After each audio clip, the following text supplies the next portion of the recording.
I don't think any game can fit the billing more of you can't win them all than this one did today. What is up? What is going on, everybody? Welcome back and welcome into the Seattle Mariners post-game recap. The Mariners dropped this one today, 8-1 to the Texas Rangers. They do take 2 out of 3 in this series, so a successful little start to their road trip here. They fall to 20-13 on the season. They will remain in first place in the American League West. Before I go any further, do me a favor, smash the like button. I believe over 300 likes on both recaps of this series, so thank you all so much for the support. Comment your thoughts on the team and the game down below. And don't forget to hit that subscribe button if you are new or lurking. I'm now less than 400 subs away from 5,000, so I can taste it. We are getting closer to that mark, so that's thanks to all of you and your support for my channel. Yeah, I mean, you want to win every game, right? You turn on a baseball game, you go to a game, you listen to it on the radio. No matter what it is, you want to win. And I don't care if your team's won 30 in a row. I don't care if you're 97-0 on the season. I don't care if you're 0-97. You watch a ball game to see your team get a dub because it feels good to watch your team win. But this is one that I can't imagine any Mariners fan is too upset right now that this happened. It's not like they blew a lead or something, even with maybe a game that you kind of went, you're okay with losing. It's not like they were up 7-0 and blew it. Not like Munoz blew a save in the ninth inning and it was a crushing loss. You didn't use up any of your high leverage bullpen arms in this one. The pitching matchup going in was going to be a tough one with DeGrom versus Logan Evans. So you already felt Rangers probably had a little bit of advantage to start. Now, pitchers don't face each other, but still, you kind of felt a little bit even maybe behind the 8 ball going into it. So I think a loss that you just chalk up, like I said, you want to win them all, but the Mariners were not going to go 150-12, and they won the series. So if you win 2 out of 3 every series, if the Mariners want to win the first 2 games every time out and lose the third, more power to them. They will be having a fantastic season, and we will be celebrating postseason baseball if that does happen. So really just nothing to be too up in arms about. I talked about Friday how when they beat the Rangers 13-1, I kind of said there's almost no need for a recap. Just enjoy it. They're playing great ball. They're kicking butt. They kicked butt again tonight. Enjoy it. Just enjoy a win. What do you want me to break down? Kind of the same tonight, right? Like, they got beat. They got beat. Jacob deGrom's a good pitcher. They got, he shut him down a little bit. Logan Evans struggled, had some stuff happen behind him, a little bit of defensive miscue, a couple bloops that fell in there, and the inning ended up unraveling a little bit. It's baseball. There's not much more breakdown to have than that, and you don't really need some in-depth recap for a game like this. Truthfully, what we really should be focusing on today is the good news. George Kirby makes a rehab appearance at Tacoma, looks fantastic, goes 3 innings, maybe 1 or 2 more rehab starts. We could be seeing the return of George Kirby. How about Logan Gilbert was throwing the baseball before the game today? While, again, I still want to see him on a mound before I'm breathing that huge sigh of relief. If they were still worried about TJ and stuff like that, I don't think they'd have him throwing the baseball. He looked pretty loose doing it. Looked like a normal pitcher just warming up on the side a little bit. So that is fantastic news. Listen, you never want to get too doom and gloom when injury happens, but you never want to get too optimistic either. But it's starting to look like it was just some forearm tightness, and the Mariners were probably just being very, very cautious, as they should be, with putting Logan on the IL, letting him take a couple weeks, then getting back in there. So honestly, today was a positive day for the Mariners, because getting Kirby back and then hopefully Logan Gilbert not far after is going to be way more important than whatever result happened on the field today. You got to get wins, but that is if the Mariners had won and we found out like, Kirby was shut down indefinitely and so was Logan, that would be far worse than what we actually had. Randy did leave. Randy Rosarena left with looked like a hamstring injury. Dan said doesn't think it's anything serious at all. No big deal. Let me get the exact quote. I shouldn't say things, and I don't think that's exactly what he said. So let's see if Adam Jude has it here. Let's see. He said Randy Rosalie left the game with what Dan said, a little bit of a hamstring thing, but nothing serious. So, might miss a game or two, who knows, but nothing serious there. Because this team eventually, like, if you keep losing guys, it's going to come back to bite you. You can't, Rylan Thomas doing a nice job, Samad Taylor, Leo Rivas, Mastroboni, all kind of filling in and doing their things. But eventually you want to get guys back not lose more guys.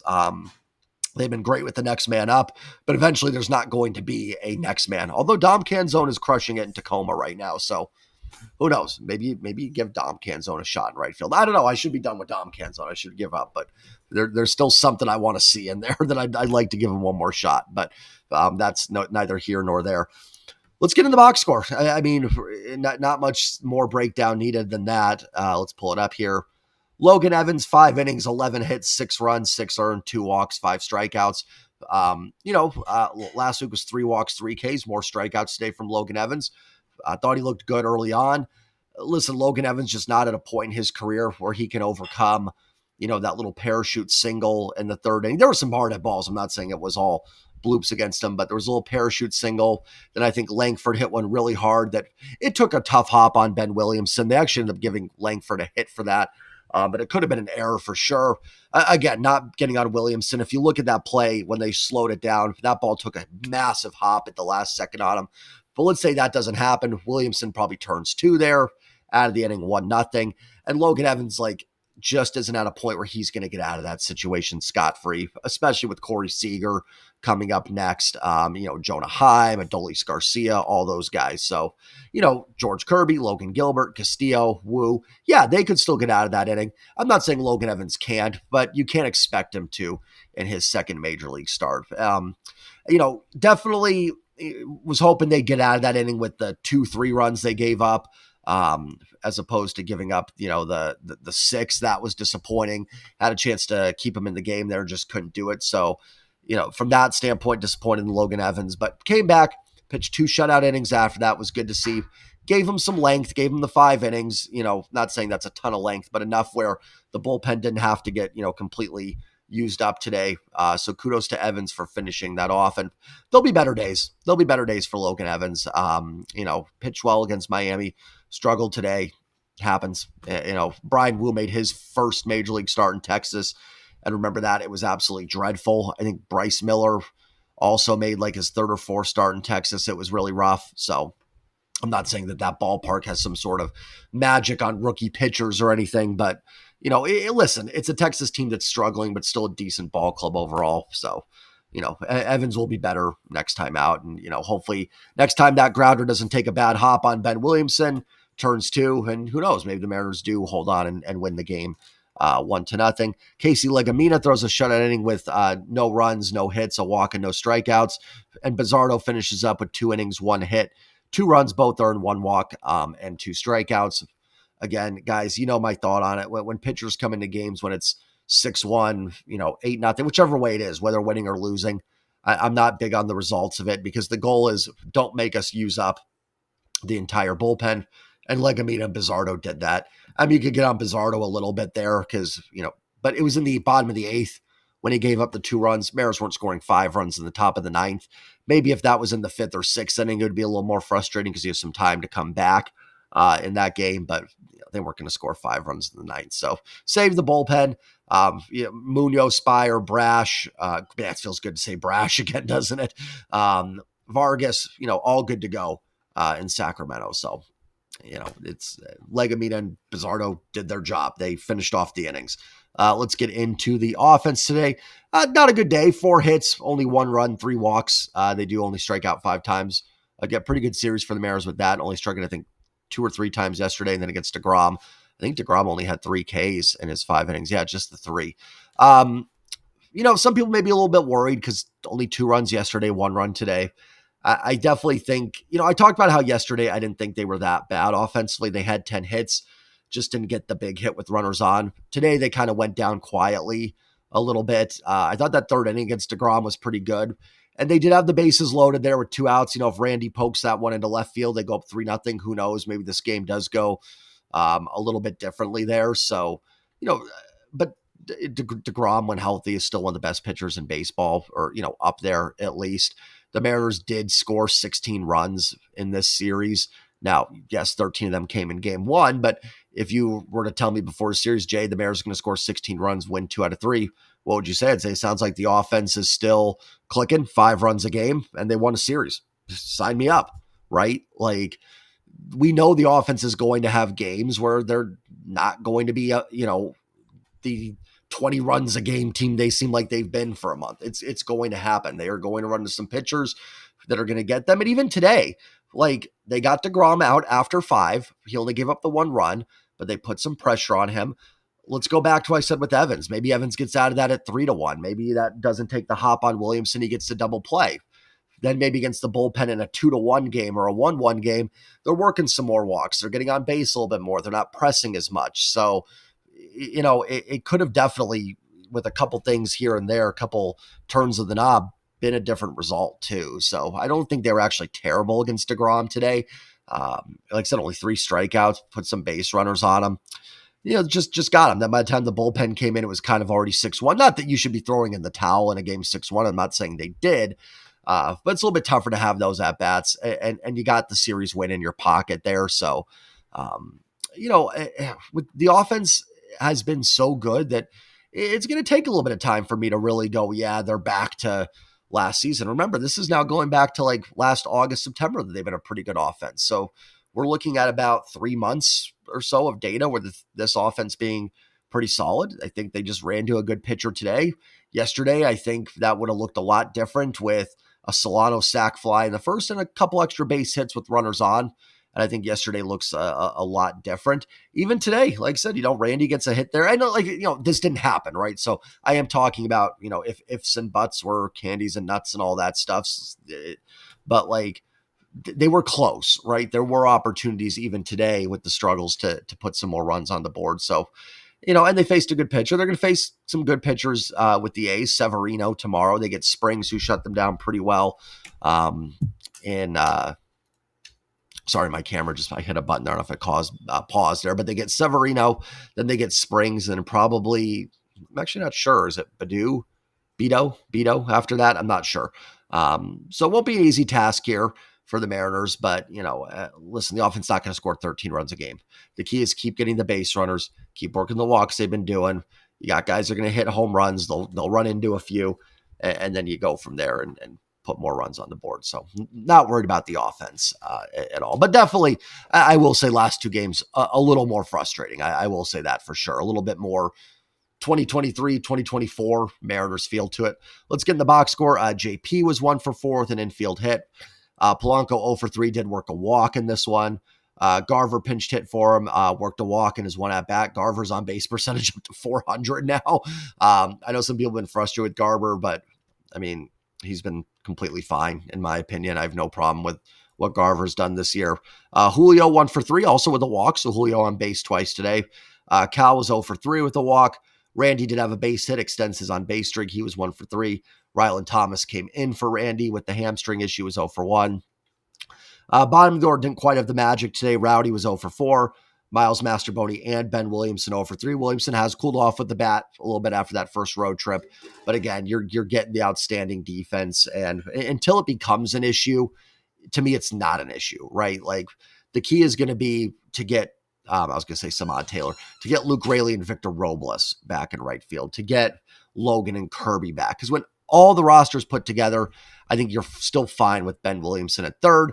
But a little bit of he's going through a rough stretch, right? I think his game is going to have that a little bit.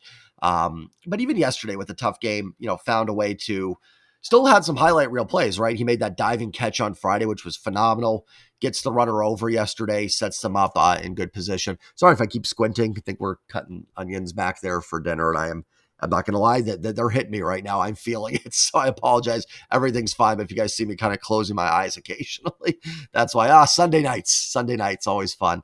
And then Leo Rivas 1 for 3. Also hit a ball pretty hard there, I think, in the 8th inning. Went to the warning track. I thought maybe we had a Leo Rivas bomb, but he continues to be a pest. Oh, and Polanco also had the RBI, right, on the ground. Oh, I don't think he had a walk. He did not have a walk. He had an RBI. I said 0 for 3 with the walk. It was an RBI he had. I apologize for that. And Rivas gets the hit, creates a little havoc, steals a base. So Leo Rivas continuing to be the pest that he is to other teams. Saw someone on Twitter say it, and I'm butchering it a little bit. He said he's like polite Caballero. He wears the same number, 76. Caballero is a pest, but he's always getting into scrums and stuff, whereas Rivas seems like a lot more polite version of Jose Caballero. So, going to be a fun series in Sacramento. The A's are playing really good ball. Me and Mariners have been looking at them a little bit. Their schedule has been, not going to lie, a little kind of easy. It has not been the toughest schedule. So, they played the Marlins, the Rockies, the White Sox. Who else? I don't think they played Houston yet. They had a couple series against Texas, but Texas not playing great, and they did play the Mariners for 4. So I'll be curious to see. Their offense has been really good. Last time I looked, they were top 5 in WRC+. Brent Rooker, Tyler Soderstrom, swinging the bats well. I know Bladay's been hot for them. Luis Urias is hitting really well. Yeah, Jerry's 2024 offseason is really paying dividends. You've got Urias is kicking butt for the A's. Polanco's doing good. Garver's having a pretty nice season. I'm sure Jerry's sitting there going, man, I wish I could have had that Luis Urias this year. It would have been fantastic. So kind of funny that most of his offseason acquisitions from last year are succeeding this year. I think Rojas is hurt with the White Sox. And Severino's a good pitcher. He's capable of shutting you down. We saw Spring shut this team down. So it's going to be a tough series. Definitely going to be a good test. I think for the A's, if you're an A's fan, it's a really good test to kind of see where you're at. And the Mariners see if they're, can they continue the hot streak? Was today just a little bit off day, or is this going to be the start of a trend? I know as Mariner fans, we always sort of fall into it's our natural instinct. We have been let down a lot. We're not 4-time defending World Series champs. We don't have 27 pennants hanging in the rafters. So, for us, it's like, is this loss the start?